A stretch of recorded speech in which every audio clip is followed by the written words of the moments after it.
We live in a very safety-conscious society.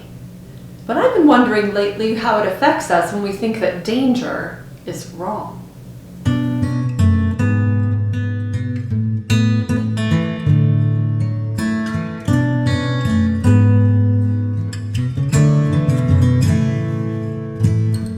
Of course, safety is important. There's a lot of wisdom to considering what we do and how we do it, and protecting children from unnecessary dangers. But there's also a kind of danger that is good. For example, climbing a mountain or taking an AP course, though you might fail. We would consider these dangers brave. Yet I've seen parents so concerned for protecting from their children from danger that they chastise their child for climbing to the top of the playground monkey bars. And I've also seen the devastation on the child's face when their accomplishment is not recognized. What if certain physical dangers can teach us to be brave in the face of moral challenges? We need practice choosing to do the harder course of action when it proves to be morally responsible, like confessing when you've done something wrong.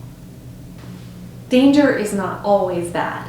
Danger is an opportunity to be brave. C.S. Lewis, a British theologian of the 20th century, wrote a novel entitled Out of the Silent Planet in 1938, right before World War II. Malacandra is a perfect planet in which sin has not entered, and through it, C.S. Lewis explores the theme of courage, both physical and moral. The main character, Ransom, first experiences physical courage through the exhilaration of a fight with a sea creature, noting the experience as a test of courage on both of their sides. This experience is the backdrop for Ransom to learn what moral courage is, being challenged to do the right thing even when it's dangerous. I won't spoil it and tell you how that happens. For those living through World War II, as well as for us, Lewis's message of courage is much needed. As Christians, we say we want to love one another as Jesus calls us to do, yet the practice of this can sometimes lead to saying challenging things like, "No, I'm not going to go with you to steal from the store," or "I'm not going to partner in this crooked business deal."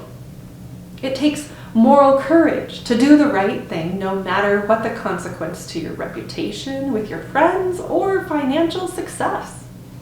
In his letter to the Galatians, the Apostle Paul says in chapter 6, "Finally, be strong in the Lord and in his mighty power. Put on the full armor of God so that you can take your stand against the devil's schemes." At its heart, bravery states that there is something worth living for and something worth dying for. Paul advocates for bravery through God's Spirit, which enables us to speak the truth and act in righteousness. And while these may feel like a threat to others, they speak even more to our own stance of doing what is right. That is why in the same letter, Paul teaches the Galatians to be completely humble, gentle, and patient. Courage and love, then, are not opposites. They both ask us to center our decisions and our actions on the love of God. So let us not shy away from danger, but be strengthened by God's Spirit to be brave with moral courage, so that we may love well. And then by our own moral courage, may we show an example to our children to teach them to view danger as an opportunity.